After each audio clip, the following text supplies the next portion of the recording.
Hello. So I was thinking about the fact that growing up, I had a lot of skills that I didn't realize were skills at that point in time. And then looking back at things now, I'm realizing how blessed I've been, but without understanding how blessed I was. One thing that I've always been able to do is I can meet somebody and I can see their truth without talking to them, without I see deeply, deeply into people. And I kind of always took that for granted and just figured that it was something that maybe I was making up in my mind. But as I've grown through my life, I've realized that, like, sometimes people don't always show you their truth right away. And so you meet them and you get that sense about them of their truth. And sometimes, they live in a way that it hides that truth if it's something that they're trying to hide. And, you think, well, maybe I just made that whole thing up. But then as time progresses, that truth becomes revealed. And sometimes you're like, oh, that's exactly, what I saw in the moment, for good or for bad. I mean, sometimes people hide their beautiful power and you see their power and they don't see it until later. And then you realize it and you're like, I saw that from the very get-go, right? I saw that you weren't what you were portraying to be. So I see through veils, I see through masks, I see the true heart of a person. So there's two parts of that. One part is that you see their truth, and the second part is that you see their potential. And I've always seen somebody's potential. So when I meet somebody, I don't always see them where they're at currently. Sometimes I see them for their highest potential, like who they are meant to be in all of their power and all of their glory. And I see it very clearly. And I remember as a kid, growing up with, parents that were dealing with their own wounds and their own issues from their own childhoods, they didn't understand that power. And I didn't understand that power. But I could sense somebody's intentions right off the bat. So as a kid, sometimes I'd find myself in a situation where I completely trusted a stranger. Completely, I saw the truth in that person and I said, I can trust you, right? And that's kind of goes against like everything that parents always tell kids is like, you're taught to have this fear of strangers and you're taught that, people can be scary and, people aren't always what they seem. And there's all these stigmas, right? And I'm not saying like don't listen to your gut, because I think you should always listen to your gut. But I think sometimes because of our own wounding, we have these stories, right? And we put these stories on other people and we say, you can't trust the stranger. You can't trust the stranger. But in actuality, what you're saying is you can't trust yourself. Because if I decide that somebody is trustworthy and you're telling me that person is not trustworthy, then what you're really actually telling me is that my gut instinct and my thoughts can't be trusted, because you're saying, no, even though this person appears okay, they're not okay. But I've always been able to feel into the heart of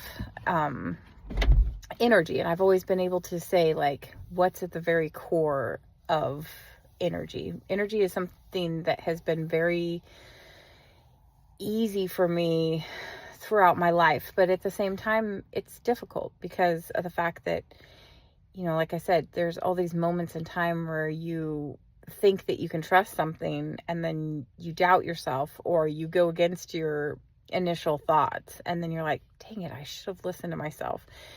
And, that was just me not realizing the skills that I had at that moment in time, and not realizing, like, because it's something that comes so easily for me and it always has, not really realizing the power behind it. And I think that that's something that I'm learning now, is learning, like, how powerful my energy is. Uh, One, it's very creative energy, and I never really realized that until I got older and I, you know, went through trials and things. And then I realized, like, my energy is very powerful. Like, I'm really in my creative energy, but then sometimes I ignore it. Sometimes I don't stop to give myself time to play, and I'm, just focused on going and striving and moving forward. And sometimes that stifles my creative energy, because I'm not giving myself that moment to just play and be spontaneous and go with the flow. I'm, trying to be more structured. I'm trying to be more like, you got all these things to do. But realizing, like, when you're in that flow is when you're the most creative and when you're the most powerful. And so there's, a lot of things that, like, looking back on my life, I'm like, oh, if I had have known this at the time, I would have done things a lot differently. But then I've also been really learning about divine timing. And I've always talked about divine timing, like, everything happens in its divine time. But then that always just kind of felt like something that I said. It didn't really feel like something that I felt until just recently. And even looking back at the things that I would consider to be a mistake in my life, looking back at the ways that those things shaped me and changed me and changed my viewpoint and changed my, just helped my energy really solidify. And I think that, looking back in retrospective nature, I was like, oh, all of these things were meant to happen, which just solidifies the fact that, the universe knows what it's doing. And sometimes, there's so much doubt that happens, and there's so much like, oh, I don't think I'm moving ahead. I don't think I'm where I'm supposed to be. I don't think I'm, on my right time schedule. I think that I'm behind. I think that, there's all these, like, fears that we get. But when you look at it from a clearer perspective, you realize that, like, everything actually is happening as it's meant to happen. And you're meeting the people that you're meant to meet. You're making the choices that you're meant to meet. Yes, there's free will, but there's also a divine plan. And sometimes we don't see all of the aspects of that. We don't see what it's going to look like for the finished picture. And so sometimes, then it's like, broken up state, we're sitting there saying, like, oh, there's no way that this is going to work out. There's no way that this is what is supposed to be happening right now. But then you get little pieces of the puzzle and you see it more clearly, and you say, oh, this is exactly what needed to happen in that moment in time, because this is exactly what I needed to see. This is exactly what I needed to hear. This is exactly what I needed to understand fully in order to be able to move forward. And so I've been on a very long soul journey. I've been, really trying to come back to myself for a long time. And it hasn't been easy, but as I'm getting more and more of my power back, it's like you see things in a different light. And I think that that is, it takes some of the pressure off, because then it's not about, like, you realizing that you are responsible and have to, force and push and strive and make these things happen. It's like when you take that step back and you realize, like, these things are going to happen. I just need to flow with them. I need to go with them. I need to be in that, like, creative energy where I'm just accepting and releasing as things need to be released. And I guess that's the other gift that I didn't realize was a gift, was my ability to detach. And I've always been able to release situations or release people fairly easily. Not in a sense of not caring or not loving somebody fully, but in a sense of I've been able to understand that people come and go out of your life. And as I've been through this journey and as I've discovered so many new aspects of myself, I've realized that the people that are meant to be in your life will be in your life, and the people that are not meant to be in your life won't be in your life. And sometimes that's very momentary. It's like, maybe somebody's meant to help you through something in that moment, and then they drop out because they're working on their own energy and they're working on their own process, and they're working on their own knowledge. And so then they drop out and they do their own healing, and then they come back to your energy when they're ready, or sometimes they don't come back. But just understanding, along with that divine timing of the universe, that the people that you're meant to be interacting with are the people that will be in your field. And when they drop out, it's just meaning that they're working on their own stuff. They're dealing with their own lessons. They have their own mission that they're trying to do. And then, like I said, sometimes they come back into your life because they've kind of, healed a part of them that allows them to be closer to your energetic levels.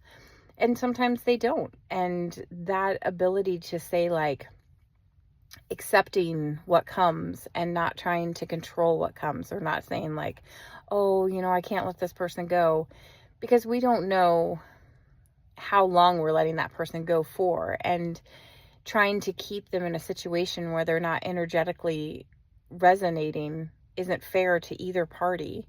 And so that ability to detach, I always kind of thought was maybe a coldness. But then as I'm growing and changing and realizing, like, that's actually a divine gift, because being able to say, like, I'll love you fully in this moment, even though I don't know how long this moment is going to be for. I think that has a lot of beauty to it, because then you're accepting what is, and you're not trying to control what isn't. So it's a very, like, inspiring place to be in. And I think that all these gifts, like I said, I didn't view them as gifts when I was younger. They felt really challenging and really like, what is wrong with me? But then I realized, like, it's all as it should be. And that's a huge lesson to learn, because it takes a long time to actually be able to say that and feel the truth behind that things are in fact as they should be. So I know that things are pretty crazy right now. I know that there's a lot going on. There's a lot of energy in the air. There's a lot of uncertainty. There's a lot of power struggles. There's a lot of things happening right now. But the best thing that we can just do is ground ourselves and keep ourselves in the flow of things. Keep ourselves in a place of spontaneity. Keep ourselves in a place of divine power, and keep ourselves in a place of, just really truly trusting and feeling into the things that we have as gifts inside of us. And just knowing that, all things are as they should be, and they will work out. And, you know, I guess that's the other thing from childhood. A lot of people have said that I'm naive, or that, you know, I trust too much, but I don't think that that's possible, because I think that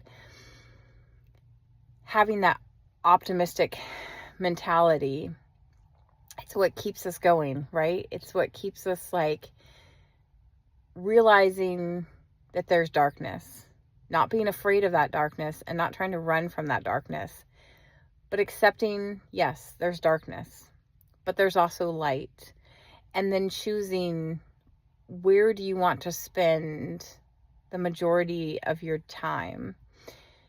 The darkness is necessary because it helps you to appreciate the light, and it helps you to heal past traumas. It helps you to, you know, when you're working in your shadows, when you're doing the things to uncover the deep things that are hidden, right? That we keep away from the light, we keep hidden. When you uncover those truths and you actually like dig deep into it, it's so powerful. And being able to come back into the light with that renewed sense of information and, you know, truth, and just being able to say like, I made it through the shadows, I'm back in the light, and that light is so, so, so, so bright. You know, I think that this is actually a really beautiful time to be in. And there's so much potential, and there's so much creative energy, and there's just so much love at the core of things. And if we can focus on, you know, the things that bring us joy, and if we can focus on the things that ground us, and the things that make us feel loved and loving and lovable, you know, those things that really just nurture us, then we'll see that it's all going to be okay, you know. And I know that that's a hard thing to say, and that's a hard thing to believe and have faith in, but it truly is going to be okay. And just knowing that we are safe, and we are more powerful than we realize, and knowing that at the core of our existence, right, in the scheme of all of reality, we are where we're meant to be. We are okay. All right. So hopefully that helps touch on some issues that maybe you guys are going through, and maybe collectively we can come together and realize our powers and really change the world. Okay. Bye.